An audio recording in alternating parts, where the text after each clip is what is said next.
la jeunesse africaine est structurellement inemployable. Et la plupart des politiques que nos dirigeants mettent en place sont imbéciles. On dit par exemple, ah oui, on veut faire de l'Afrique une puissance agricole. Mais c'est des foutaises. Si on veut rattraper le retard qu'on a, l'Africain doit aller à l'école toute sa vie. En fin de compte, celui qui est responsable, c'est celui qui souffre.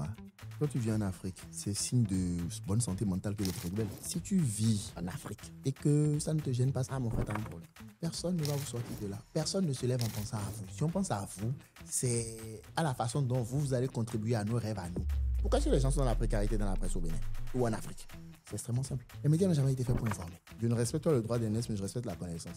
Moi, je suis un enfant d'Internet. Mon pari, c'était quelque part, sur ce océan qui est Internet, là, quelqu'un a besoin de mes compétences. Ma mission à moi, c'est de trouver ce quelqu'un. Là, on dit, ah, mais pourquoi tu fais de la presse économique?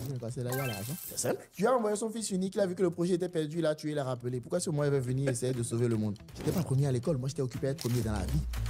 Alors, bonjour Aaron. Salut Roland, comment tu vas? Je vais très bien. C'est un réel plaisir pour moi de te recevoir ici. J'ai envie que tu me dises les 3 mots qui, selon toi, te décrivent le mieux. Ah, ça c'est fort. Non, mais non, je vais te les trouver. Je vais te les trouver en 3 mots. Ouais. Je suis un apprenant. Ouais. C'est vrai, c'est mon seul super pouvoir. J'apprends vite. Ouais. J'apprends tout le temps. J'absorbe beaucoup. Je suis une éponge. Je suis résilient. Oui, parce que quand tu te manges 2 faillites dans la gueule, à un moment, en fait, quand je me revois moi-même, je me dis, il ne devait pas être encore debout. Ouais. Et alors, c'est quoi la 3e chose? Le truc qui me caractérise vraiment, qui fait que j'avance. Comment dire ça? J'aime, comment dire ça? C'est compliqué à dire. C'est trop le mot, mais j'adore expérimenter. Voilà. Ou non, j'adore construire. Tu sais, j'aime quand, tu vois, quand la graine devient un arbre. Tu vois, quand tu vois l'arbre, tu ne penses pas qu'elle a été une graine. Ouais. Tu vois, moi, j'aime qu'on passe du stade de la graine. Le processus. Voilà, ce processus-là. Tu sais, quand tu as un truc dans la tête et que tu vois ce truc Zéro tour. en face de toi se matérialiser, Ouais. oui, moi, je pense que oui. Oui, je suis un créatif ou un créateur. J'aime ça, j'aime cette idée-là. Je suis un créateur, ouais. C'est ça qui fait de toi un peu... Parce que un des adjectifs que moi j'aurais dit, je ne sais pas si c'est vraiment un adjectif, c'est tête en l'air. Oui et non. En fait, il n'y a pas que toi qui le dis. Pour la petite histoire, cette semaine, j'ai passé un test sur Assess First. Alors, ceux qui ne connaissent pas Assess First, c'est une plateforme qui vous permet un peu de connaître un peu vos forces et tout ça. Et donc, c'est gratuit. C'est gratuit pour les personnes qui veulent connaître leur profil. Pour les entreprises qui en recrutent, par contre, je pense que c'est payant. Ouais. Donc, j'ai passé un test sur Assess First. Et ces marins disaient plus ou moins la même chose. Ils disent, les détails fignolés, tout ça, c'est pas ton truc. Mais toi, tu es vraiment dans le challenge, dans la création. Oui. Donc, je pense que quand tu es à ce niveau-là, tu peux te permettre d'être tête en l'air parce que, je veux dire, tu n'es pas focus sur les détails. En fait. Tu vois, genre, les détails, ça va venir après. Mais tu es sûr, est-ce que ça marche? Tu vois? Et oui, donc, tête en l'air un peu, ouais. Il y a énormément de diplômés sans emploi sous nos cieux. Oui. Et toi, en tant que journaliste, surtout économique, tu dois énormément connaître ces chiffres-là, ces enjeux-là. Oui. Et j'ai envie de te demander, toi, directement, en fait, c'est quoi ton regard sur le chômage dans nos contrées? Je vais me faire détester. Il y a un rapport, je pense, du FMI, de la Banque mondiale, que je lisais il y a quelques années. Je ne l'ai pas retrouvé, ça me fait mal. Où ils ont sorti cette expression. Ils disent que la jeunesse africaine est structurellement inemployable. Le mot-clé n'est pas inemployable, le mot-clé est structurellement. Structurellement, ça veut dire que sur 20, 30, 40 ans, on ne peut pas vous utiliser. Pendant des années, pendant des siècles, pour ne pas dire même pendant les premiers millénaires de l'histoire de l'humanité, ce qu'un homme vendait, c'était sa force de travail. Donc, il était en concurrence avec le bœuf, le moulin à vent et tous ces appareils-là.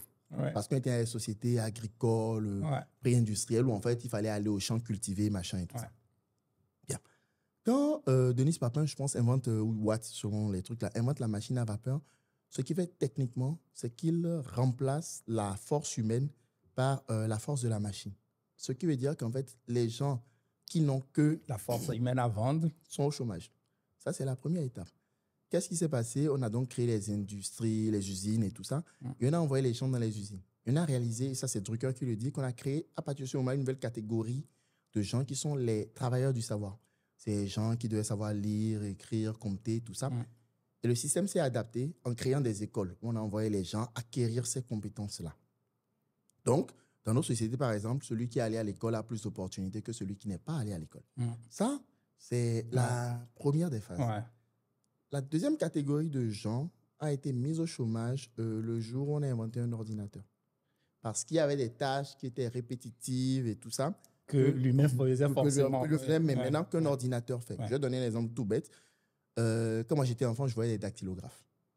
Il n'y a plus de secrétaire, il n'y a plus de sténodactylo. C'est fini ça. Bien. Quand on était enfant, il y avait des cabines téléphoniques. Ouais. Le jour où on a inventé le jour où les téléphones portables sont venus dans nos sociétés, les cabines téléphoniques ont disparu du jour au lendemain. Ouais. Moi, mes enfants ne savent même pas ce que c'est que le téléphone fixe. Bien sûr. Par exemple. Il y a une deuxième catégorie de gens que j'ai presque envie de dire les outils qui peuvent réaliser des tâches simples, en tout cas les tâches cognitives simples, ont mis au chômage. Donc, ça, c'est la deuxième catégorie. Il y a une troisième catégorie de chômeurs qui arrivent. Et ça, c'est dangereux. Ce sont les gens que l'intelligence artificielle va mettre au chômage. Oui. Donc, en fait, le chômage en Afrique, n'est pas parti pour disparaître. Et la plupart des politiques que nos dirigeants mettent en place, excuse-moi, je peux le dire comme ça, je m'en fous, ils peuvent se nerver, sont imbéciles. Je le dis. J'explique pourquoi. On dit par exemple, ah oui, on veut faire de l'Afrique une puissance agricole. Mais c'est des foutaises. Pourquoi? Mais parce que le monde est en surproduction. Le monde n'a pas besoin de plus de production agricole. Mais regarde les chiffres. Regarde, c'est mon boulot, je l'ai fait pendant des années, je sais. Le monde est globalement en surproduction. On surproduit de la nourriture. Les Américains transforment le maïs en éthanol parce qu'en fait, il y a une surproduction mondiale. Quand on voit que même les pays comme l'Ukraine, c'est eux qui nous vendent le blé, qu'on sort. La question, c'est aujourd'hui, si on transforme l'Afrique en puissance industrie agricole, qui va acheter les excédents? Non. L'autosuffisance alimentaire. Oui, mais n'est pas devenir une puissance agricole. Être autosuffisant alimentaire, ça veut dire je règle un problème que j'ai, je suis capable de nourrir mes populations. D'accord? Mais ça ne veut pas dire on va faire plus d'agriculture, on va faire de l'agriculture de façon plus intelligente. D'abord, oui, mais si on fait l'agriculture de façon plus intelligente et que ça nous permet de régler nos problèmes, c'est qu'on a une puissance pour régler nos problèmes, en fait. Non, c'est juste qu'on a réglé notre problème. On n'est pas une puissance agricole au même titre que le Brésil, par exemple, qui exporte. Quand tu parles de notion de puissance agricole, c'est que tu es déjà au-delà de l'autosuffisance. Tu as besoin, maintenant, tu vas vers l'agriculture. Et nos dirigeants proposent ça parce qu'en fait, ils sont incapables de proposer de vraies solutions. Je te donne un exemple tout bête. En Afrique, aujourd'hui, l'agriculture, c'est 60 ou 70% de la main-d'œuvre. Ça veut dire que 7 Africains sur 10 cultivent, mais n'arrivent pas à produire suffisamment pour nourrir les 10. Bon, OK. Vous dites, on veut devenir une puissance agricole. En règle générale, quand un pays s'industrialise, en Europe, c'est à moins de 10% environ de la population. Donc, une personne produit ce qu'il faut pour nourrir les 10 autres et même on exporte. Tu vois un peu? Il faut expliquer les choses aux gens. Quand vous commencez à vous industrialiser, vous libérez des gens parce que la machine remplace l'individu et donc les gens peuvent aller vers d'autres secteurs. Le problème chez nous, c'est qu'on n'a pas pensé, mais où est-ce qu'on envoie tous ces gens? Qu'est-ce qu'on va bien pouvoir faire de tous ces gens? Et comme on n'a pas d'idée, on dira, ils vont faire comme leurs parents, ils vont aller au champ. Il n'y a pas d'avenir au champ pour les Africains. Non, il n'y a pas d'avenir au champ pour les Africains.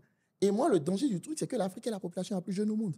Ça veut dire que, en fait, si on ne règle pas ces problèmes-là, ils vont tous finir chez Boko Haram. C'est aussi simple que ça. Mais tu es trash, hein?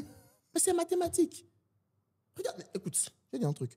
Tu es au village ou à la maison, tu ne fous rien de ta vie, tu es là, tu glandes, on te dit, va faire ceci, va faire cela. D'accord? Et tu es là, tu penses que tu es un petit frustré la vie. Un idiot arrive, te remet une Kalachnikov, te remet 200 000 francs par mois et dit, tu es le boss ici. Mais tu as tué tout le monde. Tu as tué tout le monde. En fait, à un moment, tu parles du chômage, c'est une responsabilité collective, qui est d'abord une responsabilité des dirigeants, parce qu'il y a aussi, ça, il faut dire ça aux gens, le discours des startups là. Toi et moi, on était dedans. C'est un discours inutile. On dit à des jeunes, mais vous devez créer vous-même votre propre entreprise. Et on leur fait croire que s'ils n'ont pas créé leur entreprise, s'ils ne réussissent pas, c'est pas de leur faute parce que Mark Zuckerberg et tout. Mark Zuckerberg se faisait virer de Monaco. Il faut laisse en paix Monaco. Non, je parle de Monaco justement parce que, tu sais, moi, j'ai beaucoup d'admiration pour Jimmy. J'ai beaucoup d'admiration pour ce qu'ils font et ils essaient de régler un vrai problème. Mais au lieu d'essayer de régler ce problème-là, on va choisir des pseudo-startups, machin et tout. Pourquoi surtout la plupart des startups qui réussissent en Afrique sont dans les fintech? Parce qu'aujourd'hui, l'Afrique a un vrai problème de déconnexion du système financier mondial. D'accord? On va te dire, ouais, mais les Gaiman, oui, mais c'est la mauvaise foi. Excuse-moi, les Gaiman ne représentent même pas 1%. 1% des flux financiers illégaux, non. être honnête. Je pense qu'on va aller dans tout ça. On va aller dans tout ça. Mais le problème que tu soulèves sur... et la phrase, elle est plutôt choquante quand tu parles du rapport de la Banque mondiale. L'Afrique a une jeunesse structurellement inemployable. Et c'est normal. Pourquoi c'est le cas? Avant que je te pose la question, qu'est-ce qu'on fait pour en sortir selon toi? Pourquoi c'est le cas? Bon, OK. Il y a déjà ceux qui n'ont pas été à l'école, comme je l'ai dit, et tout le reste. Maintenant, on va prendre l'école. L'école africaine même. Bon, j'ai vu un propos de Vano la dernière fois. J'ai trouvé qu'il était dans l'outrance, mais bon, ça cadre avec le personnage. Mais il y a quelque chose qui est vrai. Mais le savoir qu'on nous a enseigné à l'école est dépassé depuis 50 ans. Mais moi, je te dis un truc, en vrai. D'accord? Il n'y a rien que tu apprennes à l'école aujourd'hui. En tout cas, sauf si tu es peut-être médecin. Je parle de ce que je connais. Il y a un qui n'est pas disponible sur Internet, mais dans bien des cas, qui n'est pas dépassé parce que le gars qui te l'enseigne lui-même ne s'est pas mis à jour. En fait, on se retrouve avec plein de savoirs datés qui font que, et moi j'ai employé des gens, mais quand le type sort, il sort avec un diplôme, mais tu vas prendre 1 an, 2 ans, 3 ans à le former afin qu'il puisse être, comment dire ça, à la mesure de ce que tu attends, qu'il soit calibré à tes attentes. Tu vois? Et ça prouve un truc. Ça prouve qu'en fait, celui qui lui a pris 3 ans pour lui donner une licence ou un master ne savait pas ce qu'il faisait. Si on veut rattraper le retard qu'on a, l'Africain doit aller à l'école, pas 3 ans, pas 10 ans, mais toute sa vie. Je m'explique. On va devoir être, si on veut rendre les gens employables, dans un cycle de formation continue. Et ce n'est pas 2 ans, ce n'est pas 3 ans, ce n'est pas 10 ans, c'est sur toute une vie. Parce que la connaissance va vite. D'accord? Et il faut s'adapter. Il y a de nouveaux métiers qui naissent. Moi, ce n'est pas tellement la durée qu'on passe à l'école, d'accord, que, ce qu'on y apprend est ce que j'appelle le mensonge fondamental de l'école. L'école était la garantie de. Ça s'expliquait parce qu'on était un système, on est sorti d'un système colonial où l'administration avait besoin de petites mains. Tu noteras déjà qu'on ne nous a pas formés pour être le top les cadres des accusés. C'est le premier point. On était un système où nos États étaient jeunes et avaient besoin de main-d'œuvre, donc absorbaient. D'accord? Donc il y a un mensonge sur l'école. L'école ne te garantit pas un travail. L'école est le lieu où tu vas acquérir des connaissances et après, ce que tu fais de ces connaissances-là, ça dépend de toi. Tu vois, donc, il n'y a pas de corrélation directe entre l'école et l'employabilité, si ce n'est, comment dire ça, une probabilité. Donc, tu aurais statistiquement plus de chances, tu vois, un peu genre, d'avoir un travail si tu vas à l'école et tes enfants, s'ils sont mieux formés que toi, ce qui n'est pas vrai d'ailleurs, parce qu'il y a un truc qui s'appelle le paradoxe d'Anderson, qui explique que ce n'est pas parce que les enfants ont fait de meilleures études que les parents qu'ils auront de meilleurs revenus. Donc, en fait, il faut voir l'école pour ce que c'est. L'école, c'est un arsenal. D'accord? Tu vas chercher des armes et dehors, la vie, c'est la guerre et donc, tu vas tirer.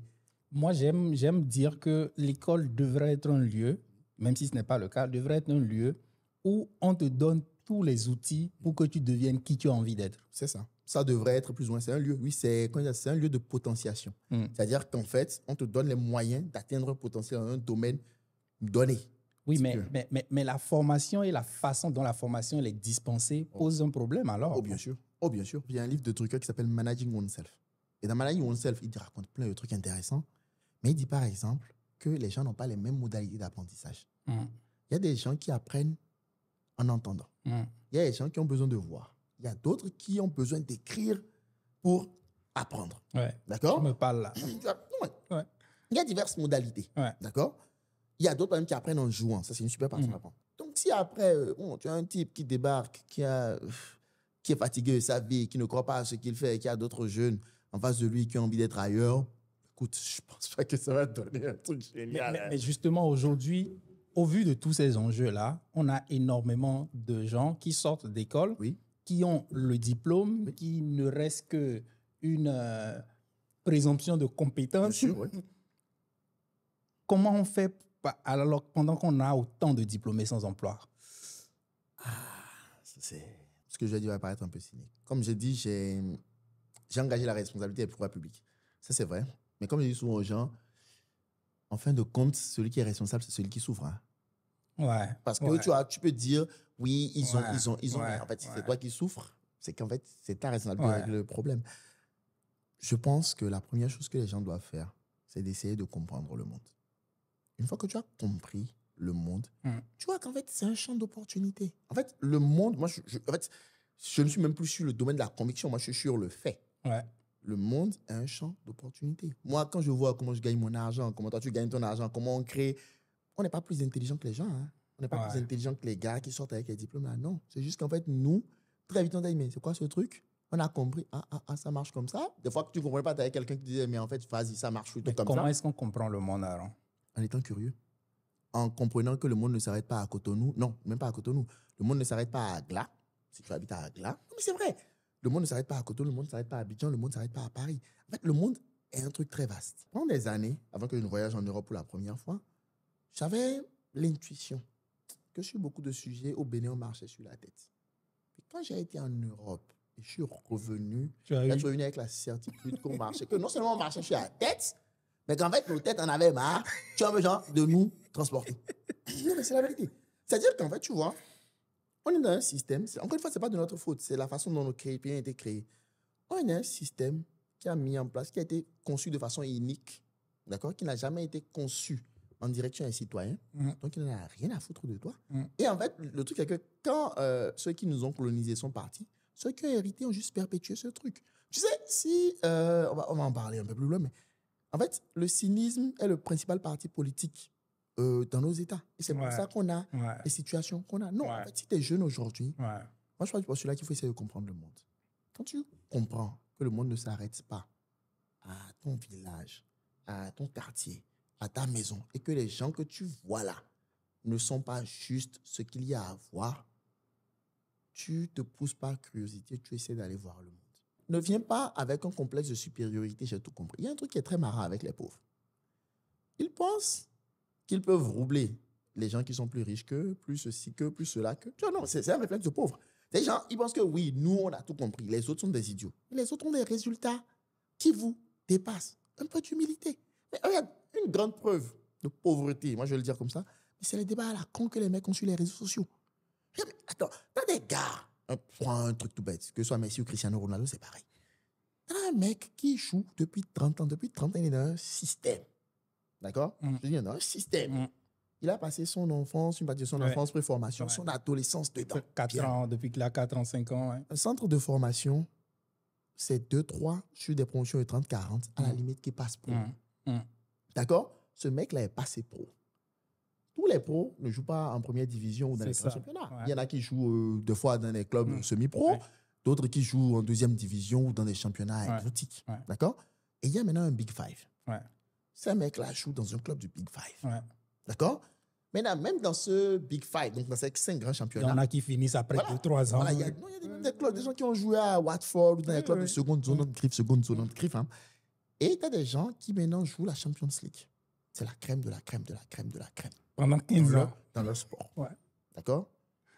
Et toi, à bout de l'âge, tu penses sincèrement que oui, ce gars-là, il a mal contrôlé le ballon. Il a mal fait une passe. Il a. Mais qui es-tu? Non, mais en fait, tu vois un peu, en fait, on est dans une époque où, je veux dire, je pense que c'est ça le problème. Il y a une forme d'hubris. D'accord? Voilà, les gens s'oublient. Je vais dire ça comme ça. Les gens s'oublient. Parce qu'en fait, en face d'eux, tu as un gars, mais qui connaît son truc. Tu vois, mais dit, et quand tu t'oublies, tu te tends, ce que tu perds, c'est cette vertu cardinale qui est l'humilité. Parce que si tu ne respectes pas quelqu'un, tu ne peux pas apprendre de lui. Si tu penses déjà savoir, mais tu ne peux plus apprendre. Je ne sais pas si tu vois un peu ce que je suis en train de dire. Et le problème, c'est que, et ça c'est un truc qui est magnifique, ceux qui n'ont rien sont persuadés, mais intimement persuadés, à compris le monde, là où ceux qui ont tout s'émerveillent encore et continuent de le découvrir. Donc en fait, je pense que le premier problème, moi je pense même pas qu'on a un problème de... Le problème n'est pas le chômage. Tu vois un peu genre? Parce que dans le sens que si vous créez, vous pouvez embaucher. D'accord? On a un problème de rapport au monde. De rapport au monde. Je pense qu'en Afrique, nous avons un rapport malsain au monde. J'en suis intimement persuadé. Pourquoi? Nous avons un rapport malsain au monde parce que nous ne pensons pas qu'il peut nous apporter quelque chose. Nous n'en attendons rien. Et donc, plutôt que de prendre ce qui est à nous de plein droit, nous nous contentons, tu vois un peu, de nous laisser abrutir part justement du content bas de gamme. Comment je vais donner une métaphore. Quelqu'un qui sait qu'il a quelque chose à faire ou que le monde peut lui apporter quelque chose à faire ce que tu as fait là. Il va investir son argent, apprendre, monter un studio, créer un truc, créer de la valeur. Tu noteras par exemple que tu n'as pas pris les millions que tu as mis ici pour aller ouvrir, qu'est-ce qu'ils font déjà tout ça, pour aller construire une maison à Lobo-Zumba et dire que quelqu'un va louer, ce qui n'est quasiment pas de forme de façon de créer de la richesse. Ou qu'est-ce qu'ils font encore très bien maintenant? De l'import-export, par exemple, alors que les marges sont très faibles. Mais toi, tu essaies de créer quelque chose. Tu vois un peu, il n'y a qu'une seule façon de créer de la richesse, de créer de la valeur. Il n'y a qu'une seule façon de créer de l'emploi, c'est de créer de la valeur. Tu vois un peu? Et le problème, c'est que nous ne créons pas. Nous sommes essentiellement des consommateurs. Mais regarde, pour donner une autre idée, mais les jeunes aujourd'hui qui créent les Axel Merrill, les machins et tout, aujourd'hui, ils trouvent le moyen d'en vivre. Pas parce qu'ils créent. Donc moi, quand je vois un gars, toi, Abou, qui est derrière, qui te lève tous les jours pour insulter X ou Y sur les réseaux sociaux, c'est sympa, hein? Mais pose-toi la question, qu'est-ce que moi, je crée? Quelle est la valeur que j'apporte? Parce que la première chose, c'est d'abord de créer de la valeur et ensuite de voir dans quelle mesure est-ce qu'on peut monétiser, donc tirer de l'argent de cette valeur. Donc, je pense qu'on a un rapport au monde qui n'est pas le bon. Tu parlais de télétravail tout à l'heure. Mais comment moi, je me retrouve à télétravailler? C'est un truc de malade. Peut-être que ceux qui étaient à la rédaction de La Nation à l'époque s'en souviendront. Ça part d'une dispute. Un truc tout simple. J'ai le caractère que j'ai. Je suis tout ce qu'on veut. Mais je n'aime pas l'injustice. Et je n'aime pas, tu sais, ce truc que les Béninois font sous couvert de droits d'aînesse, qui se permettent d'être méchants et des trucs là avec les gens. On va revenir exactement là. Mais tu me fais une passe décisive sur laquelle je veux rebondir. Dans ton propos, on a bien cru comprendre que les gens sont dans un moule où on leur apprend un certain nombre de choses, on leur a dit que voilà comment le monde fonctionne, ils ne sont que sous ce prisme-là. Moi, j'ai un sentiment, et ça va relancer ce que tu dis, que la plupart des gens, c'est pourquoi j'insistais depuis sur le fait de dire que tu es tête en l'air. Tête en l'air, ce n'est pas que tête en l'air dans le truc-là, c'est aussi rebelle, c'est aussi ça. J'ai le sentiment que la majorité des gens qui arrivent à s'adapter, à comprendre le monde, à avoir la curiosité dont tu parles, les gens qui, à l'école, étaient plutôt rebelles. Mais écoute, quand tu viens en Afrique, c'est signe de bonne santé mentale que d'être rebelle. Non, mais attends, excuse-moi. Là, on va se parler franchement. Mais déjà, quand tu vis dans le monde où on vit et que tu es normal, c'est qu'il y a un problème. Mais si tu vis en Afrique, en tout cas l'Afrique que moi j'ai connue, et que ça ne te gêne pas, ça ne te pose pas un problème, ça ne te... truc là, ah mon frère, t'as un problème. Ouais. Parce qu'en fait, mais on vit dans un système unique. En fait, moi, je n'ai aucun mal à le dire, mais il y a beaucoup... Tu ne peux pas être d'accord avec ce qui se passe en fait. Je ne peux pas être d'accord avec parce que, excuse-moi, tu sais, je vais souvent confier ça à mes propres conversations. J'aime bien faire mes propres maths. Ouais. D'accord? Et quand on fait 1 plus 1, et que ça donne 2, que tu veux me dire que 1 plus 1 égale à 3, démontre-moi que 1 plus 1 égale à 3. Sous le couvert de droit d'aînesse, tu dois te taire. Non, tu me démontres que c'est égal à 3. Oui, mais c'est lui qui a dit. C'est le prof qui a dit. C'est pas moi qui a dit. 1, ça ne dépend pas de lui. Oui. L'autre 1 ne dépend pas de lui. Si 1 plus 1 égale à 2, bah, tu dis que c'est 2. Et les Béninois eux-mêmes, en fait, c'est ça qui est marrant, ont excessivement conscience de à quel point leur système est unique. C'est pourquoi les proverbes de chez nous me font rire. Il y en a un qui est magnifique. Je dois le connaître. On dit,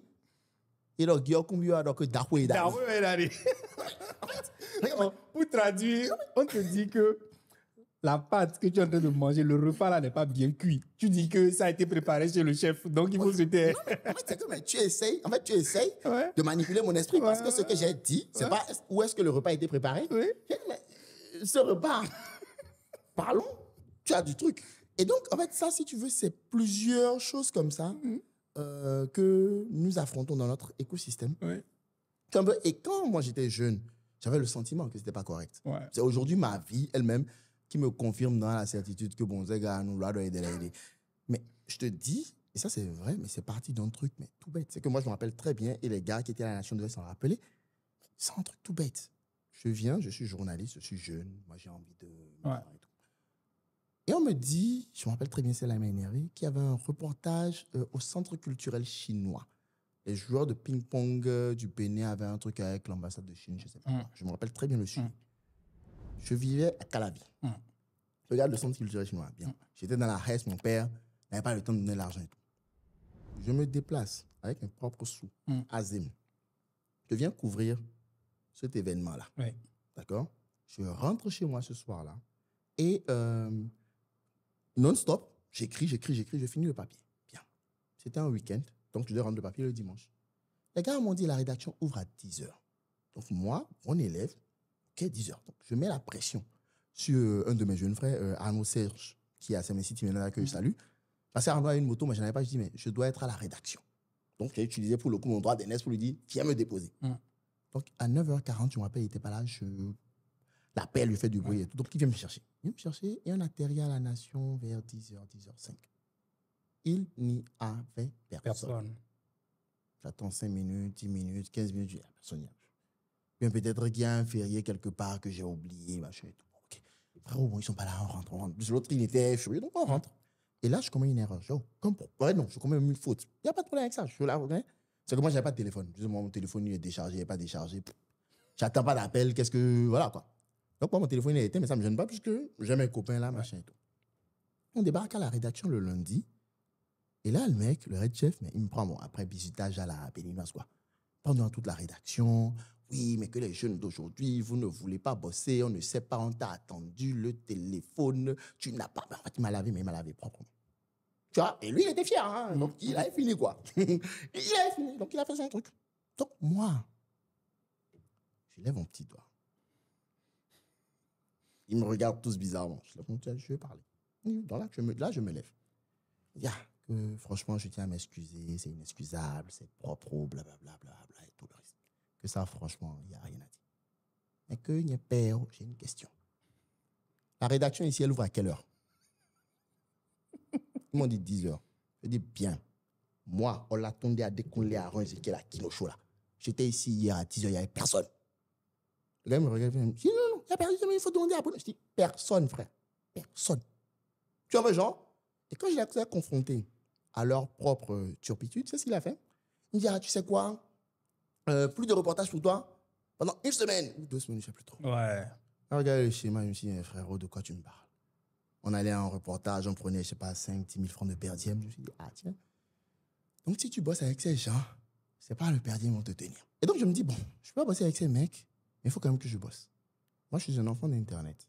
Mon pari, c'était quelque part, sur cet océan qui est Internet là, quelqu'un a besoin de mes compétences. Ma mission à moi, c'est de trouver ce quelqu'un. C'est comme ça que c'est parti. De base, je voulais faire journaliste sportif. Hein. Je te jure. Et tu vas voir, je suis journaliste sportif à Cotonou au fil et les gars sont là-bas. Mais j'ai vite réalisé, mais les terrains sont en Europe, les joueurs sont en Europe, les médias sont en Europe. Qu'est-ce que moi j'apporte depuis le Bénin? C'est le jour où j'ai intérêt à faire le journaliste sportif. Tu t'es orienté vers? Je me suis dit, bon, quels sont mes atouts? Je suis béninois, d'accord? Je parle plus ou moins anglais. Je peux couvrir le Bénin, le Nigeria, le Bénin, le Togo, c'est bon. Si vous me donnez une journée, ça peut être le Ghana, 2 journées à Côte d'Ivoire. Donc j'ai fait un mail totalement bancal. Je te jure. C'est pour ça qu'en fait, moi, les histoires de le chômage, la vie est dure. J'y crois moyen par rapport à ça, mais j'ai fait un mail mais totalement bancal qui disait bonjour, je suis Aaron Akinocho, jeune journaliste, diplômé, blablabla, parlant 2 langues, donc parfaitement bilingue, je peux couvrir ceci, cela. Est-ce que vous auriez besoin de journalistes en freelance? Si oui, quel sujet vous couvrez? Quels sont vos besoins? Quels sont vos machins et tout? C'est juste ça. Et un jour, j'ai compté, j'ai envoyé à 52 rédactions. Mais il faut voir comment j'ai envoyé les mails aux rédactions. C'est qu'au cybercafé, il y avait des gaimans à côté de nous. Quand on était gamins, donc 2004, 2005. Ouais. Et les gaimans, parce que tu peux apprendre de n'importe qui, avaient une technique magnifique. Ils scrapaient le maximum d'emails, ils balançaient leur truc. Et si ça prenait quelqu'un, c'est bon. J'ai fait exactement la même chose. Je suis allé sur tous les médias que j'ai trouvés, j'ai cherché la partie contact, j'ai pris le mail, j'ai envoyé le même mail à tout le monde. Ça se passait fin 2012. Et là, je crois, après 2-3 mails, quelqu'un m'a répondu non, mais on n'a pas besoin de jeunes journalistes, blablabla. Et j'ai dansé. Quand j'ai reçu la première réponse, j'ai crié, j'ai dansé. Ouais, fût-elle négative? Non, mais négative, ça veut dire que lui n'a pas besoin. Non, mais ça veut dire que lui n'a pas besoin, mais ça veut dire que le postulat marche. Ouais. Quelqu'un en a besoin. Et si, en fait, les gars se donnent la peine de répondre, c'est que quelque part, it's relevant. Ouais. Donc, j'ai gardé mon mail dans mon coin. De temps à autre, j'allais, je fouillais 2-3 médias, comme ça, j'envoyais. Et puis, j'ai accepté un jeu de mission pour un type. D'accord? Et voilà. En faisant des recherches, j'ai remarqué qu'il y avait ce petit média qui était vraiment bien bien informé sur le truc. Donc, moi, j'ai mon mail. J'envoie le mail au gars. Tac. Il me dit merci pour votre intérêt. Je peux le retrouver d'ailleurs, c'est dans mon Gmail. Merci pour votre intérêt. En fait, mais nous, on ne prend pas de pigistes, mais on prend des journalistes spécialisés ou des gens qui veulent se spécialiser. Est-ce que vous avez une spécialité ou est-ce que machin et tout? Ah, frère, j'ai toutes les spécialités. Dis-moi laquelle tu fais. Il dit, écoute, voilà, moi, je peux faire télécom et agriculture, blablabla. Le gars me dit, deal. Bon, envoie-moi un papier en agriculture, en télécom éventuellement. Et là, un de mes défauts rentre en jeu. Parce que pour moi, un papier, c'est un reportage. Tu as écrit longuement, tu as fait des recherches. Moi, j'avais un week-end. Bon, j'ai essayé d'appeler les gens, ça n'a rien donné. Je me suis dit, bon, oublie ce blanc, ça va aller. Tu vois? Et ça, c'est un de mes défauts, c'est que j'ai l'art de compliquer les choses relativement simples. Ouais. J'oublie le mec et il me relance, mais un mois plus tard. Waouh! Oui, il me dit, mais j'attends toujours ce papier. Ah, monsieur, vous ne l'avez pas eu tard. Sauf que dans l'intervalle, à ce moment, moi, j'ai un drame, c'est que je perds mon grand frère. J'étais dans les préparatifs des funérailles. Le truc, mais tu n'as pas répondu au blanc. Là. On dit que tu as un mort, tu dis le blanc. Et je dis, non, celui qui est mort, mais le travail va rester. Donc, comme j'étais dans l'entre-deux, j'ai dit, bon, je vais faire un truc, franchement. Donc, je vais sur un site internet. Je prends une news qu'un de nos médias a traité. D'accord? Je cherche 2-3 autres sources. Je vais sur Faostat, je prends des données, le nombre de terres arables au Bénin. Bref, j'enrichis l'article de l'autre gars. Bon, j'ai quand même fait quelque chose. Bim. Et j'ai envoyé, je suis passé à autre chose. Sans le savoir, j'ai fait exactement ce qu'on attendait de moi. Histoire, ouais. Et là, le gars, il ne me répond pas. Chacun vit sa vie. Hein. Moi, je continue, je fais un peu de rédaction web avec mes frères. Et je me rappelle, j'étais avec mon meilleur ami. Ça se passait durant l'épisode Snowden. C'est pour ça qu'il faut avoir des amis avec qui tu discutes. Ouais. Et on parlait de Prism. Et je disais à mon pote, parce qu'on avait les premiers smartphones, les trucs, machin, je dis, mais regarde, Google a de la mémoire. Moi, des fois, je suis tombé sur un blog post que j'ai fait en 2004. Là, on était en 2013. Hein. Regarde. Et là, je tape mon nom. Faut toujours, bonne habitude, il faut toujours taper votre nom dans Google pour voir ce qui ressort. De temps en temps pour voir. Ouais. Et là, je revois par Aaron Akinosho. Il n'y a pas un seul truc, il y en a peut-être 10 ou 15. Je dis, moi, j'ai écrit aucun article. C'est quoi ce truc? Là, je clique. Tu vois quand même, c'est le papier que tu avais envoyé. J'avais envoyé, mais lui, là, c'est quoi cette histoire? Il a publié mon papier et il ne m'a même pas averti de quoi il a. Donc, moi, mon côté sanguin, je vais mal engueuler. Non, pas disant en souriant, mais sois content quand même. Tu reconnais que tu es content, il a publié ton truc. Je dis, ouais, mais c'est pas juste, machin et tout. Et je vais sur leur page Facebook et je vois qu'un de mes meilleurs amis, un de mes amis d'enfance, Vital Sounvou, like leur page. À l'époque, Vital, lui vivait à Dubaï. Donc, je lui ai écrit, Vital, j'ai un souci. Il dit, vas-y. Je dis, Ecovin, tu connais? Il dit, ouais, enfin, tout ce qui fait du business en Afrique francophone, lit ça. Je dis, ouais, mais à part ça. Je dis, ouais, on dirait que le propriétaire a un pote à mon associé. Lui, il vivait déjà à Dubaï. Il m'a fait un truc violent. Moi, je vais réagir à la béninoise. Je lui ai envoyé un mail cinglant. Et c'est pour ça qu'il faut avoir de bons amis. Vital m'a dit, Akinosho, espèce d'idiot, pour une fois, écoute-moi. Tu n'enverras aucun mail. Parce que s'il a publié le papier, c'est que tu as le niveau. Il ne faut pas que ton insolence te fasse perdre une opportunité. Ouais. Écris-lui bien poliment. Il dit, tu entends ce qu'il dit? Bien poliment. Et dis-lui, cher monsieur, limite, il m'a presque dicté le mail. Cher monsieur, j'ai vu que vous aviez, c'est-à-dire que blablabla. Il dit, peut-être qu'un boulot va sortir de ça. J'ai fait ce qu'il m'a dit. J'ai envoyé le mail, blablabla, cher monsieur, blablabla. Il parle. J'envoie le mail. Le gars me répond, ah, mais c'est bizarre, je croyais vous avoir averti. Non, la qualité de votre plume est correcte, mais on dirait que vous avez un problème à relever votre mail, machin. Est-ce que vous avez une connexion Internet ou machin? On peut collaborer ensemble. Qu'est-ce que tu racontes, frère? Si on peut collaborer ensemble, j'ai la fibre. De quoi tu parles? Donc, moi, je réponds, oui, non, mais oui, je viens d'acheter une clé là, donc non, pas de problème, je peux. Ouais. Et le gars, il ne dit rien. Et ça aussi, c'est un autre biais. Les Béninois ont un problème avec parler d'argent. Regarde, il dit, on peut collaborer ensemble, il ne dit rien. Et je relis le mail, je dis, mais je n'ai posé aucune question. Oh, quand tu t'étais, je n'avais qu'une seule question. Chef, tu payes combien? Mais, tu peux débarquer ventre à terre avec tes dents qui rayent le parquet, toujours pour vouloir sortir pour vouloir prendre des thunes au gars. Donc, tu pas juste dit, tu payes combien? Il faut que tu dises un truc quand même qui aille avec ça. Donc, je pose des questions, mais bon, je réalise que je ne vous ai pas posé des questions. Du coup, qu'est-ce que vous attendez de moi? Quelle est la masse de travail? Quels seraient les horaires? Et quelle est la rémunération? Gars répond, ouais, ce serait 4-5 dépêches par jour, machin et tout. Nous, alors, on a un salaire de base qui est de 300 000 francs. Mon frère. Envoie. J'ai crié comme un fou. Je suis sorti dans la cour. Tu as les croix qui a gagné. Mais mon père me donnait 30 000 francs par mois. Tu as quelqu'un qui te paye 300 000. De quoi tu parles? Pour faire ton boulot. J'ai hurlé comme un fou. couru voir ma copine. Ah, mais que j'ai un boulot, machin et tout. Et moi, même mes potes disaient, non, mais tu vas te payer 300 000, c'est foutu. Bon, ok. On commence, et je te raconte dans l'histoire. Donc, on commence, ça bosse. Et au bout de 2 semaines, il me demande mes coordonnées bancaires. Il dit, ah, 10 économies. J'envoie. Et mon argent arrive. Et je joue, mais pendant, banalement, 7-8 ans comme ça. Mais ce mec, non, pas 7-8 ans, 6-7 ans, mais ce mec m'a payé rubis sur ongle. On ne s'était à l'époque jamais vu. Donc, moi, j'avais mon travail. Je bossais depuis chez moi. Ma connexion Internet, d'abord, depuis un cyber, puis depuis chez moi. La connexion Internet, j'envoyais les textes. Et là, mais c'est le 3e jour que j'ai découvert le truc. Premier jour, j'envoie, c'est sympa. 2e jour, j'envoie, c'est cool. 3e jour, je remarque une petite erreur. 4e jour, j'écris encore, je fais une erreur. Et moi, me dit non, hein, que si je continue à faire des erreurs comme ça, qu'on ne va pas pouvoir continuer à bosser ensemble, qu'on va mettre un terme à la collaboration. Yeah. Mon frère, jusqu'à ce que je parte de là-bas, l'expression mettre un terme à la collaboration, c'est que les gens savaient mettre. Je faisais un AVC. Ouais. Donc, du coup, qu'est-ce que j'ai fait? Mais quand j'écrivais un papier, je faisais relire mon papier systématiquement par 3 de mes copains. Ouais. Je vérifiais mes chiffres. Et en fait, ça m'a formé parce qu'en fait, ce que je faisais, c'est que je fournissais de l'information sur un secteur, l'agriculture, l'agro-industrie, à des gens qui étaient des pros, alors que moi-même, je venais débarquer dans le truc.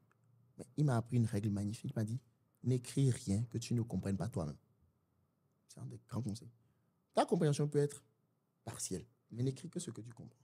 À partir du moment où tu parles avec des pros, tu es obligé toi-même d'approfondir ta connaissance, de lire. Mais c'est comme ça que moi, en fait, dans ce truc, tu vois, j'ai grandi. C'est comme ça d'abord que, j'ai trouvé un boulot parce que je ne voulais pas rester dans ces histoires-là. Internet, un champ d'opportunité. Qu'est-ce que je peux, moi, apporter aux gens là-bas? Tu vois, mais j'entends dire. Ouais. Moi, ça me permet de rebondir sur deux aspects de ton propos. Un qui m'a vraiment marqué, c'est quand tu dis qu'on doit être en mesure d'apprendre de tout le monde. Bien sûr. Mais j'étais au cyber et je voyais comment ces gens-là travaillaient. Je n'avais pas, au-delà du jugement de valeur, c'est bien, c'est mal. Ben, écoute, qu'est-ce qu'ils font? Pourquoi est-ce qu'ils scrapent les mails? Pourquoi est-ce que ceci? Pourquoi est-ce que cela?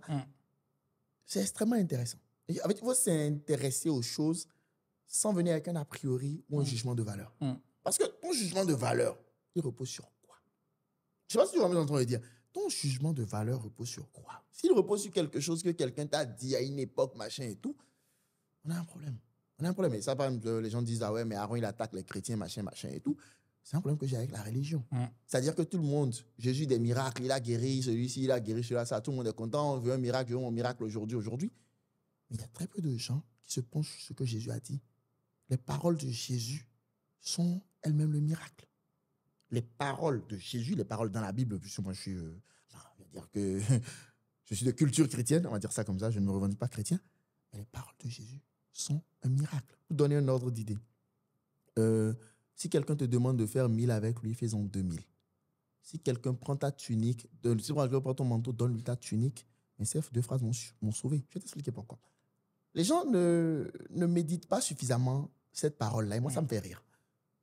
Si quelqu'un te demande de marcher 1000 avec lui, fais le mile supplémentaire. Cet effort supplémentaire-là te distingue. Si quelqu'un vient prendre ton manteau, c'est que lui ne sait pas comment avoir un manteau. Donne-lui ta tunique. Toi, tu seras nu. Comme nu n'est pas ton état de base, tu vas te débrouiller et trouver une autre tunique et un autre manteau. Dans le processus, tu auras appris comment est-ce que tu t'habilles, comment est-ce que tu trouves une tunique et un manteau. Mais le gars qui a volé ta tunique et ton manteau, là, il va utiliser la tunique et le manteau jusqu'à ce que le manteau et la tunique tombent en poussière. Lui ne progressera pas. D'où les gens préfèrent nous donner le poisson que nous apprendre. Bien sûr. Mais si tu as un gars le monde est fabriqué comme ça, en fait, tu vois. Non, le monde est fabriqué sur un certain nombre de biais. L'humain a le biais de la facilité. Tu vois un peu? Ouais. L'humain a le biais de la facilité, mais l'humain ne se libère que par le travail. Donc, ceux qui surmontent cette facilité-là et fournissent l'effort, apprennent et comprennent, tu vois un peu, sont les vrais propriétaires du monde. Et ceci, quelle que soit sa position, l'esclave qui passe son travail, il devient le maître de son maître. Ce n'est pas juste une métaphore. Ouais. C'est vraiment quelque chose qui est vrai. Mais ça demande aussi, tu vois, de l'ouverture d'esprit et le désir de comprendre. Il faut lire comment est-ce que les humains acquièrent les certitudes. C'est magnifique. Tu vas croire que quand je te sors une affirmation, ton cerveau, tu vas prendre le truc, aller fact-checker l'info et revenir dire, bon, ça, je prends, ça, je ne prends pas. C'est faux. Par défaut, quand je te dis quelque chose, si tu ne fact-checkes pas tout de suite, tu l'acceptes pour vrai.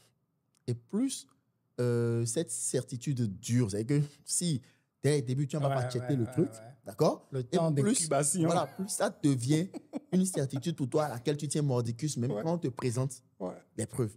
Le problème, c'est que la plupart des gens ne font pas l'effort d'aller fact-checker. Donc, ils avalent net un certain nombre de trucs. Je sais pas si tu vois un peu ce que... Et même scientifiquement, c'est que le cerveau ne connaissant pas la négation... Il avale tout. Il avale tout. Non, il avale tout. Donc, tu vois, donc, il y a ces phases-là, d'accord? Donc, moi, je dis la première chose, si vous voulez sortir du chômage ou de l'employabilité, c'est prenez vos responsabilités. Dites-vous que personne ne va vous sortir de là. Moi, les gens disent, ah ouais, mais si personne ne va vous sortir de là, aucun président ne se lève en pensant, ah, il faut que X ou Y sorte du chômage. C'est faux. Aucun dirigeant ne se lève en pensant, d'ailleurs, personne ne se lève en pensant à vous. Si on pense à vous, c'est à la façon dont vous allez contribuer à nos rêves, à nous. Ça, c'est très beau. C'est le monde ça, qui est comme ça. Non, en fait, ce n'est pas que les gens sont méchants, chacun est autocentré. C'est ça. Donc, si je pense à toi, c'est à quel point est-ce que ce truc-là contribue à moi, mon business. Soit vous êtes occupé à construire, à poursuivre vos rêves, ou soit vous êtes occupé à travailler aux rêves de quelqu'un d'autre. Donc, en fait, le vrai truc, c'est... Moi, il n'y a pas de mal à travailler au rêve de quelqu'un d'autre. Ça, il n'y a pas de souci. Il faut être conscient, il ne faut pas être en train de subir. Voilà, il faut savoir, en fait, où est-ce que moi je suis dans l'échiquier et quelle est ma stratégie à moi en tant que pion. Merci. Moi, je raconte une histoire, c'est l'histoire de Mesfin Getaoun. Et moi, elle m'a inspiré. Mesfin Getaoun est un Éthiopien. Même pas Kenyan, un Éthiopien. Et il se retrouve dans le plus grand camp de réfugiés du Kenya. C'était le camp de, c'est pas Kibera, ça va me revenir. Je pense Kibera, mais il faut que ça en revienne. Et Mesfin Getaoun a monté un petit commerce dans ce camp-là. Il était théoriquement millionnaire en dollars. Il a aidé d'autres personnes à monter des pieds. Et si quelqu'un, dans un pays dont il n'a pas les papiers, dans un camp de réfugiés, a travaillé dur et s'est accompli, c'est quoi ton excuse à toi? Moi, quand je me lève tous les jours, je me dis, c'est quoi ton excuse à toi? Je peux péter ma vie en l'air. Je peux foutre ma vie en l'air. Tant que c'est moi-même qui l'ai fait. J'ai aucun problème avec ça. Mais, j'aime me dire, OK, that's your responsibility. Tu vois un peu, ça là, c'est ta responsabilité. Et si tu penses que tu vas te laisser mourir, les gens t'oublieront. D'accord? Le monde se fout de toi. À partir du moment où tu réalises que le monde se fout profondément de toi. C'est pas qu'il te déteste, là. Le monde est juste indifférent, quoi. À partir du moment où tu réalises qu'en fait, mais c'est à moi d'aller faire le truc. La première fois que j'ai été à Rome, je me rappelle, l'Europe, c'est toujours une baffe dans ta gueule. Les rues sont propres, c'est très organisé, c'est très ceci, c'est très cela. Mais pour moi, la plus grande baffe n'est pas venue de là. Chez nous, là, quand on a un problème, on attend toujours que ce soit un oncle, une tante, un frère, une soeur ou quelqu'un qui vienne t'aider dedans. Ou même, tu attends même qu'on te donne la permission de faire ce que tu sais être la bonne solution. N'est-ce pas? En Europe, il n'y a ni tante, ni oncle, ni frère, ni soeur. Tu es seul. Donc, à partir de ce moment, tu apprends à te démerder. Et cette leçon, je l'ai apprise. Mais je me rappelle, j'étais à Boulanger, je ne sais plus trop c'était dans quel coin. J'étais allé chercher des balais vapeur. Et j'avais 2 balais vapeur comme ça. Dans la main, la meuf avait mis une sangle avec un scotch. Donc, un truc qui ne tenait pas bien. Et les balais vapeur étaient tombés. Et les gens me dépassaient. Mais personne, en fait, tout ce dont j'avais besoin, c'est juste quelqu'un qui prenne le truc, me redonne ça et que je saisisse dans la main pour continuer à avancer. Mais les gars me dépassaient. Le seul type qui s'est approché de moi est venu me dehors pour me demander est-ce que je voulais donner pour lutter contre le sida. Il dit c'est chez moi qu'on a créé le sida. C'est même chez moi là, que si j'ai quitté Cotonou pour aller donner contre le sida en France, ça va pas, non?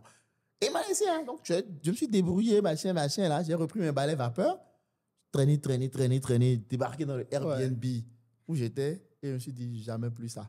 J'ai compris qu'on était dans une société où si tu ne te gères pas là, tu vas mourir. C'est la seule différence entre l'Europe et l'Afrique. Quand on prend ton métier tel qu'il est, sous nos cieux, travailler dans un organe de presse, être diplômé, il y a de la précarité dans ces métiers-là. Bien sûr. Ça, c'est bien que tu lances cette bague-là. Elle est intéressante.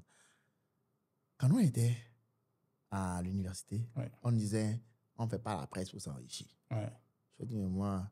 En plus, moi, j'avais perdu une année en STID parce que j'ai renoncé à une année à passer en 2e année pour faire du journalisme. J'ai dit, moi, je ne suis pas venu ici pour galérer. Non. Il y a de la précarité en tout et il y a des opportunités en tout. Tout est dans la façon de voir. Merci. Moi, je te donne un exemple, d'accord? Le problème des gens, c'est que, encore une fois, je dis, ils n'essaient pas de comprendre dans quel monde ils vivent. Moi, je me rappelle, j'ai soutenu mon mémoire en 2013 sur la presse en ligne. D'accord? Et j'ai dit aux gens, avec ce qui est en train d'arriver là, les médias papier ne peuvent plus se permettre juste d'être en pur papier. Ils doivent avoir une plateforme digitale. Je me rappelle très bien, mais mes solutions, c'est ça, c'est avoir une plateforme digitale, gérer l'interactivité et avoir des équipes dédiées pour que, en fait, l'info aille en live. On ne peut plus attendre de dire, on est en train de faire mise en page, on va publier le lendemain. 2013, hein. Les gens de mon jury m'ont dit que j'étais en pleine science-fiction, que ça, ça n'arriverait pas ici. Tu sais, moi, je dis souvent aux gens un truc. En Afrique, on n'a pas besoin d'innover. La chance, c'est que nous venons de tellement loin qu'en fait, si on copie bien ce que les autres ont fait, ça va. Tu as nous, on est tellement loin que si on copie bien ce que les autres ont fait, là, ça va. Tu vois un peu? Tu sais, j'ai un secret. D'accord? C'est un secret business. Partage-nous. Que je le partage, les gens ne l'appliquent jamais. Est-ce quel est le moyen, pas de devenir riche, je ne le suis pas, mais d'être à peu près à l'aise dans ton boulot et d'avoir un coup d'avance? Il faut poser une seule question. Qui est le client de mon client? C'est tout. Qui est le client de mon client? Je t'explique. Ce que je fais, le service que je fournis, entre dans l'activité de quelqu'un qui, lui, me paye pour ça. S'il me paye pour ça... C'est que quelqu'un le paye. Non, c'est d'abord que c'est important pour lui. Bien. Mais si c'est important pour lui maintenant, c'est parce que quelqu'un le paye. Mais qui est cette personne qui le paye? Tu préfères discuter avec cette personne-là? Et pourquoi cette personne-là le paye? Parce que si un jour, par rapport à cette personne-là, ses impératifs changent et que ce gars-là, mon client, a besoin de se débarrasser de moi pour être conforme avec son propre client à lui, il le fera. Donc, en fait, je dois comprendre l'écosystème dans lequel j'évolue pour savoir, bon, d'où est-ce que le prochain coup va venir. Mais une fois que j'ai compris ça... La chaîne alimentaire. Une fois que j'ai compris ça, écoute, mais pourquoi je me positionne là et pas là-bas? D'où tu aimes marteler le fait qu'il faut comprendre les règles du jeu, en fait. Il faut comprendre, mais quel jeu est-ce que tu joues? Mais regarde, je vais te donner un exemple tout bête. Pourquoi est-ce que les gens sont dans la précarité dans la presse au Bénin ou en Afrique? C'est extrêmement simple. Les médias n'ont jamais été faits pour informer, chez nous. Voilà ce qui s'est passé. Quand il y a eu la libéralisation de machin et tout en 95 ou quoi là, chacun a créé son média. Mais à l'époque, quel était le business model des médias? Chez nous. C'est extrêmement simple. Tu as un politicien qui veut régler les comptes avec son truc là ou qui veut avoir une caisse de résonance. Il monte un média ou il finance un média. D'accord? Tu as un jeune qui a vite compris comment le monde fonctionne, qui est directeur de publication. D'accord? Qui veut avoir de l'influence, soit peut-être en faisant chanter X. Mais est-ce que ce n'est pas aussi pareil dans d'autres pays? Oui, mais comme... Attends, partout. Et là, tu es en train d'entrer dans un débat qui est le débat de l'avenir des médias. J'y viens. Tu vois un peu? Et donc, tu as un gars qui, lui, veut ou sucer quelqu'un ou taper sur quelqu'un tant que ça donne de la caillasse. D'accord? Donc, lui, il y a une logique purement mercantile. Bim. Derrière, maintenant, tu as quelques 5 ou 6 jeunes à qui on donne 5 000 francs ou 10 000 francs sur Epedium en disant, bon, moi, j'ai déjà sorti mon article, toi, remplis le truc et tout. Bim. Ça n'a pas été pensé comme un business qui voulait être rentable ou qui devait informer des gens ou qui... Non, jamais. Tu vois un peu? Donc, ça n'a pas été pensé comme un business structuré. Je ne sais pas si tu vois un peu ce que je suis en train de dire. Donc, à partir de ce moment-là, si tu es dans le maillon le plus bas, au niveau le plus bas de la chaîne alimentaire, c'est normal que tu souffres.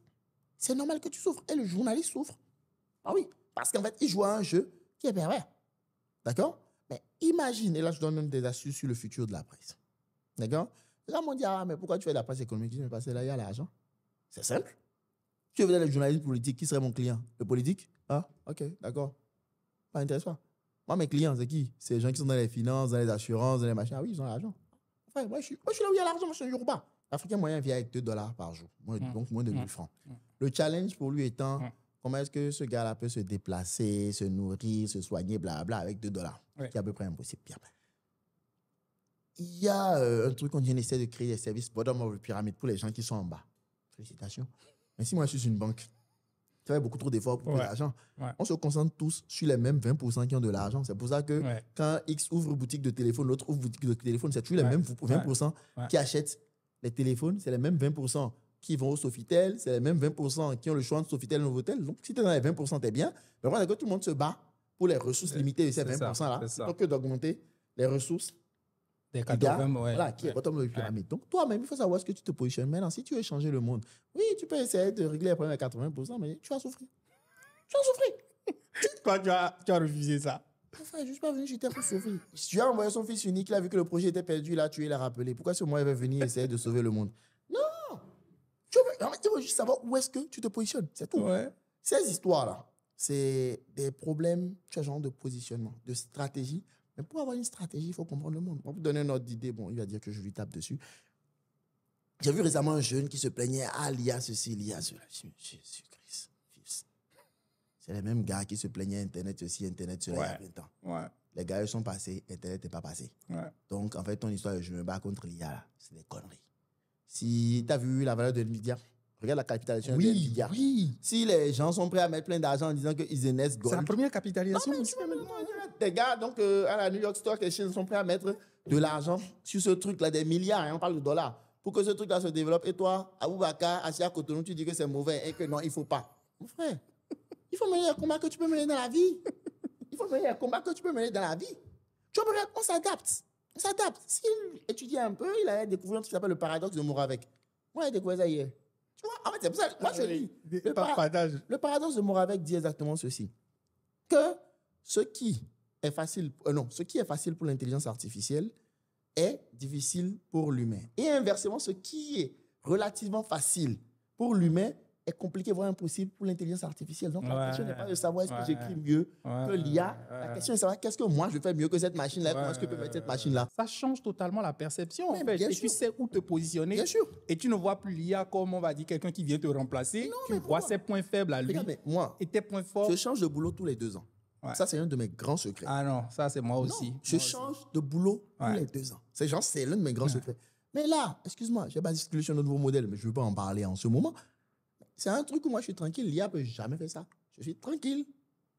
Parce que l'IA n'est pas le copain de X ou Y. Moi, je peux prendre mon téléphone, appeler X ou Y, lui dire, bon, élément, voilà ce qui est en train de se passer. L'IA ne peut pas encore faire ça. Ouais. Tu vois, j'ai un positionnement qui est unique. Mais parce que je sais quel jeu est-ce que je suis en train de jouer. Je ne me bats pas contre.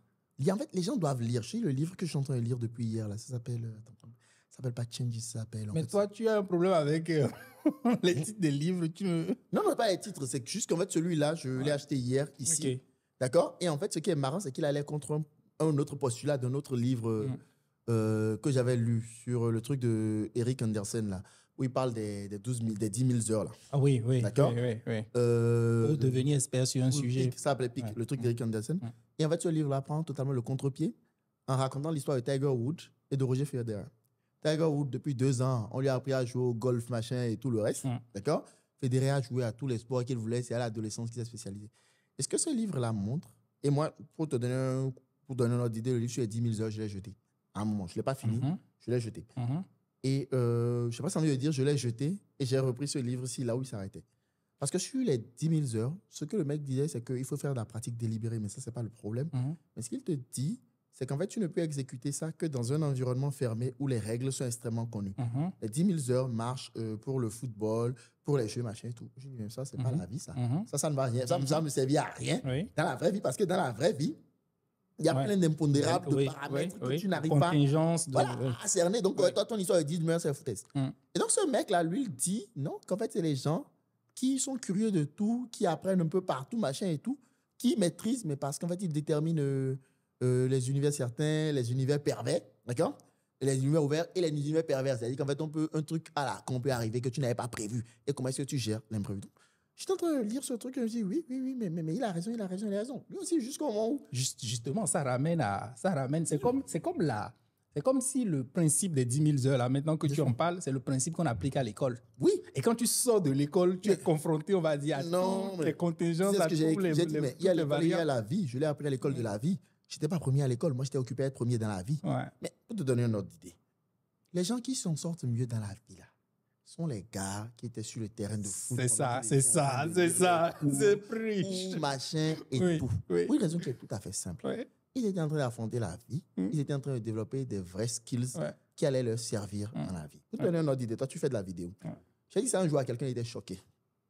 Si tu maîtrises un domaine on va dire, à 95 unités et que je maîtrise ce domaine à 80 unités, excuse-moi, et que j'ai les social skills qui vont avec, je vais te battre à chaque fois et tu ne vas pas comprendre pourquoi. Même 80, c'est beaucoup. Même à 75. Je vais t'expliquer pourquoi. Et moi, pour te donner une autre idée, je te raconte ça. J'ai fait un peu de vidéo. J'ai fait un peu de tout.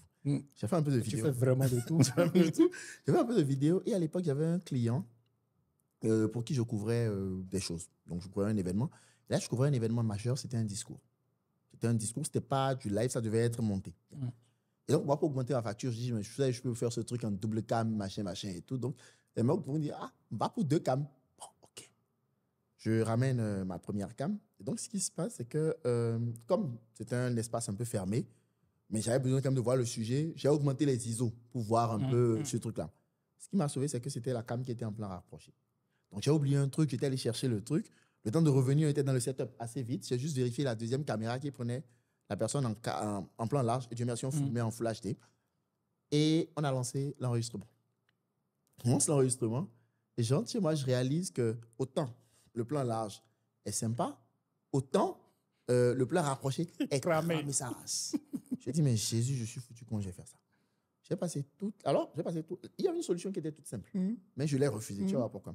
J'ai passé toute la nuit à essayer de réparer cette histoire, de chercher des plugins, des machins. C'était injouable. Et donc, je me suis résolu à utiliser ma solution, qui était laquelle?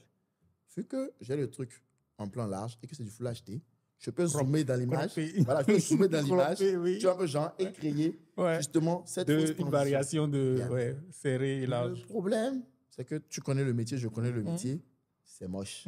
Et pour nous, ça paraît artificiel à mort. C'est un truc de pro. Comme je n'avais pas le temps et que j'avais ces délais, bon, j'ai fait ce truc-là. Et je suis allé présenter le truc au client. Et j'étais certain que j'allais me faire virer. Parce que pour moi, c'est trop gros, c'est trop moche, c'est pas possible. Donc, je présente l'élément. Je te jure, dès qu'il y a eu la première transition, j'ai senti mon cœur bondir dans la poitrine. Bim! Les gars n'ont pas branché. Je dis, Ils ont regardé le film jusqu'à la fin. Ils m'ont dit, oui, c'est bon, on est d'accord, on paye. J'ai dit, what? Et ce jour-là, j'ai compris une chose.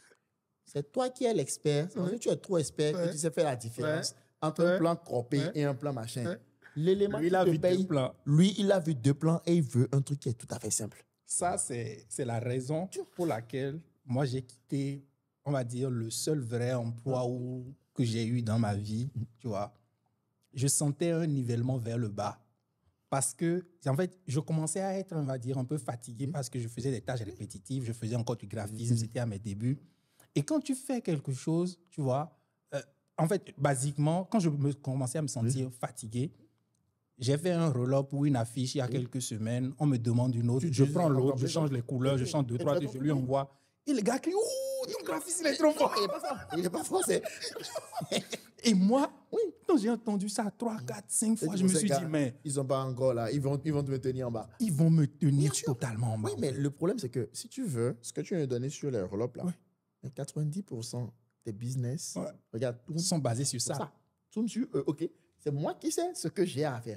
Toi, tu veux un produit final. Comment est-ce que je le fais pour optimiser de moi? Tu vois? Donc, moi, si je fais 80 unités, toi, tu as 95 unités, tu vas crier, ouais, mais il n'est pas si bon que ça. Il est, c'est parce que... Mais en tant qu'expert, c'est toi qui cries, mais le client, il est toujours content, il est toujours satisfait. C'est l'argent, l'expert, tu dis quoi? Le client est content, mais il est content parce que ce que tu ne sais pas, c'est que les 15 unités supplémentaires, tu aurais pu les prendre pour apprendre ce que l'autre savait. Est-ce que tu sais boire du vin? Est-ce que quand tu vas en société, tu peux échanger avec les gens? Est-ce que tu as des conversations enrichissantes? Est-ce que tu as des amis? C'est le truc le plus facile sur cette terre, c'est de faire du business avec des gens qui t'apprécient. Quand moi, je vais voir un ami pour lui proposer du business, il est content parce que, en fait, ce qu'il me dit, ce n'est pas ce business-là. Et il sait que I got his back. Je suis là pour lui. Il sait que le service ne sera pas le même que si j'étais un client. Il sait qu'on peut le regarder dans les yeux et lui dire, là, c'est une connerie. Il sait même qu'on peut lui dire, tu sais, je vais peut-être perdre de l'argent, mais ne fais pas ça. Et il y a la confiance. Mais est-ce que tu sais ça? Est-ce que les skills interhumains, tu vois, genre, et tu as développé ça, est-ce que tu te mets au service des gens? Mais le secret de la prospérité, il est dans la Bible. Mais Jésus, tout puissant, tout fort, machin et tout, prend 12 clochards et le lave les pieds. Mais toi, regarde, André au quartier, tu es trop fort, on peut pas mal te parler. Tu vois, non, mais regarde, tout est là. Mais qu'est-ce que Jésus dit? Celui qui veut être le plus grand, soit par exemple, il doit se mettre au service des autres. Tu comprends ce qu'on dit? Si tu viens avec un réflexe de prédation, tu ne viens que pour prendre. Les gens sont très bons à savoir, en fait, à le décrypter, parce que 80% de la communication est non verbale. Les gens sont très bons à décrypter ces choses-là. Si moi, monsieur gars, c'est un mercenaire, un prédateur, il ne faudra pas faire du business avec toi. Il y a une théorie, d'accord, du marketing qui dit exactement ceci. Celui qui vient te voir pour une perceuse ne vient pas acheter une perceuse, il vient acheter un trou dans le mur. C'est ça. Qu'est-ce que le gars veut? Qu'est-ce que le client veut? Le big why. Voilà. Une fois que tu as cerné ça, là, regarde, tu es à l'aise. Parce qu'il va te donner même plus parce que tu es en train de régler son problème. Mais si tu penses que oui, en fait, il veut un truc... Non, en fait, c'est de la branlette. Ça se rapproche même, ça se rapporte à ce que tu as dit tout à l'heure par rapport à qu'est-ce que le client veut exactement, qu'est-ce qui le contente. Bien sûr. Peut-être il veut un trou dans le mur. Bien sûr. Et qui n'a pas besoin d'une perceuse. Non. Donc ta compétence n'a pas besoin d'être une compétence de perceuse. Peut-être que c'est juste un marteau. Il y a un livre que je te recommande, je pense que peut-être tu allais à lui, qui s'appelle Evil by Design. Mais qui se base sur les 7 péchés capitaux pour conseiller aux gens, voilà comment... En disant, mais que en fait, le péché a le mal à attirer. Ouais. Donc, en fait, au fond de chaque individu, il y a une attirance d'un certain type de péché. Donc, en te basant sur les péchés capitaux, tu peux designer comme ceci, comme ceci, comme ceci, comme cela. Et je pense que ça fait un contre-pied, on va dire, à la pyramide de Maslow. Oui. Au lieu de se baser sur les besoins, on dit, il a besoin de ça, il a besoin de ça. C'est quoi ses penchants, en fait? Oui, parce que l'homme trouvera toujours le moyen de satisfaire ses désirs. Oui. Donc, il ne faut pas être genre, je suis ceci. Non. Il faut comprendre. Moi, il y a un truc, tu es genre, chercher la vérité et la vérité vous affranchira. En fait, tout est écrit dans la Bible, ce n'est pas de moi. Ouais. Parce qu'en fait, souvent, ce que les gens font, c'est quoi? Ils font, moi, je connais le métier. Mais tes KPI ne sont pas les KPI du client. Et c'est le client qui paye. Ouais. Qu'est-ce que ce gars est en train d'essayer de faire? Ouais. C'est aussi simple que ça. Tu vois un peu? Donc, il y a des problématiques. Moi, je pense que la première chose qu'il faut changer chez nos gens, en premier lieu, c'est le sens de la responsabilité. Et en deuxième lieu, le désir de comprendre. D'accord? Qui revient en gros à avoir une ouverture d'esprit. Et là, il y a un truc, il y a une notion que je tiens à aborder, qui est la notion du capital culturel. Moi, toute ma vie, j'ai pensé que j'étais pauvre. Parce que mon père m'a bien fait comprendre que, bon, on était pauvre, on était ceci, tu n'irais pas étudier en Europe, tu ne ceci, tu ne ceci. Bon. Ça va. Et en grandissant, je réalise que je fréquente des gens. Je me dis tous les jours, mais je n'ai aucune... Je n'ai pas ma place là. En fait, dans un monde logique, un outsider. Je n'ai pas à me trouver là. Non, mais étrangement, c'est là où le truc est marrant. Non. Et je me dis, en fait, pas mon parcours d'où je viens, je ne devrais pas être là. Ouais. Mais étrangement, on ne m'a jamais considéré comme un outsider. Oui, justement, de par ton parcours, tu l'es, mais de par qui tu es. On m'a considéré même comme, il est des nôtres. Ouais. Mais pourquoi est-ce qu'il est des nôtres? Parce qu'on a lu les mêmes livres, parce qu'on a accès à la même culture, parce qu'on peut discuter d'un certain nombre de choses. Et là, il a découvert qu'il y avait ce truc qui était peut-être des fois plus important que le capital matériel, qui est le capital culturel, le capital intellectuel. J'aime à dire, et tu me diras ce que tu en penses, que le gars en face n'est pas forcément plus intelligent que toi. Il a lu avant toi. Bien sûr, c'est tout. Il est plus informé que toi, c'est tout. Ouais. Non, en fait, tu sais, parce que en fait, l'intelligence, c'est très subjectif. C'est très surcoté. Ouais. D'accord? C'est très surcoté. Au finish, là, en quoi est-ce que tu mesures l'intelligence? À la capacité à régler un problème, on va même dire dans un délai relativement court. Mais bon, le délai encore, c'est un autre sujet. La capacité à régler un problème. Donc, en fait, j'ai souvent l'habitude de dire, contrairement à la beauté, l'intelligence est dynamique. Si tu es beau, tu es beau. C'est un truc que tu portes chez toi.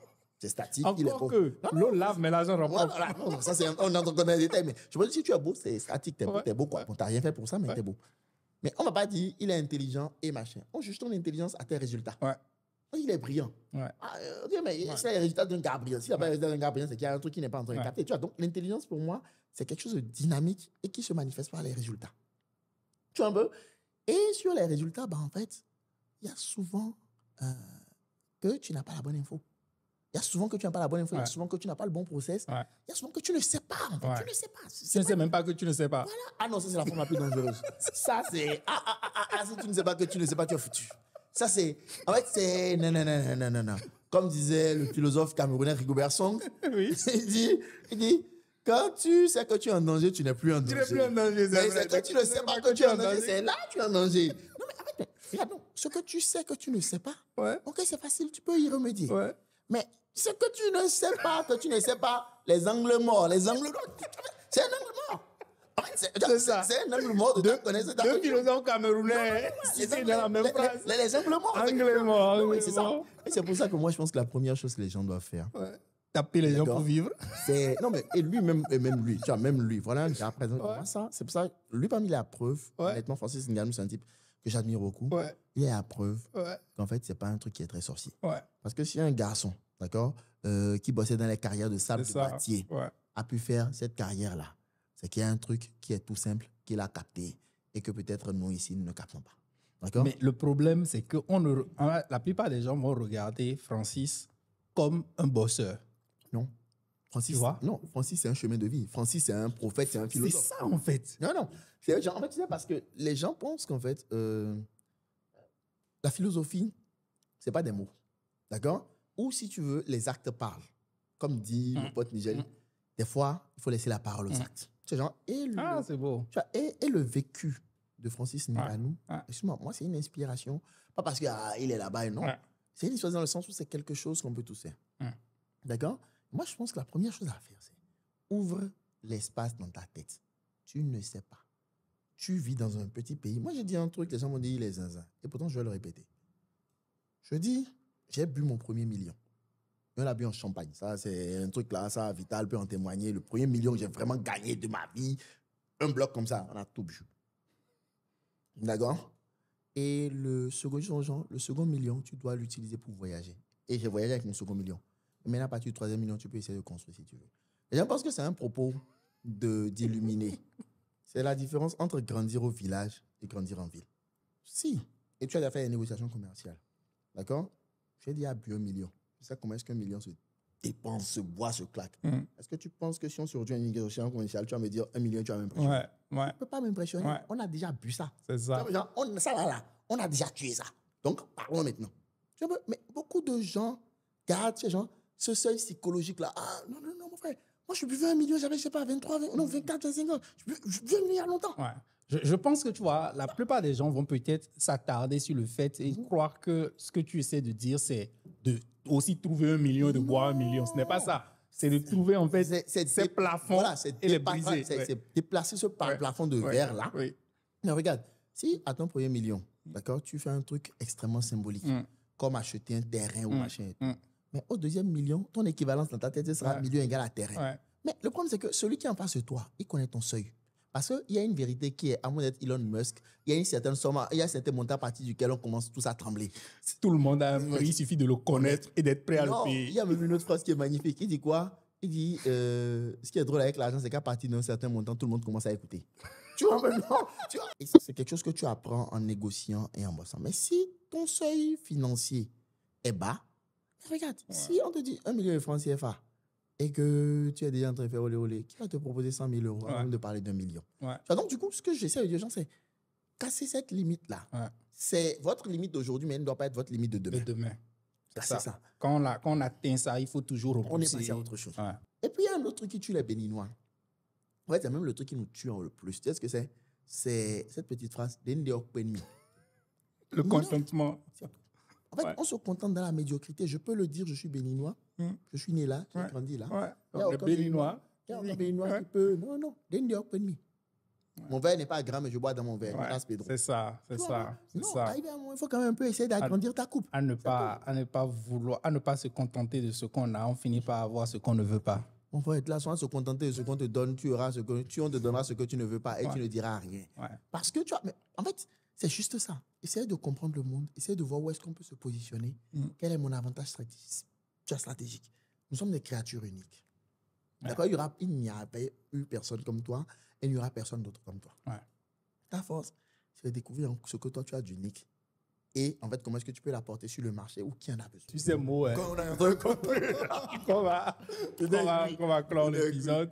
Allez, on se dit après. Non, de toute façon, moi, c'est mon dernier soir ici. Dédicace spéciale. Parce qu'il faut quand même que je le dise à nos amis ivoiriens. J'ai adoré être chez vous. Vous avez un pays magnifique. Vous êtes chaleureux, accueillant. Et il y a tellement de beauté et de bonté dans cet endroit que c'est sûr que je reviendrai. C'est sûr que je me sentirai encore plus à l'aise. Et franchement, oui, Abidjan est le plus doux au monde. Merci, les gars. Bon, c'est sur ce mot qu'on va clôturer l'épisode. On se dit à bientôt dans un prochain épisode. Allez, salam.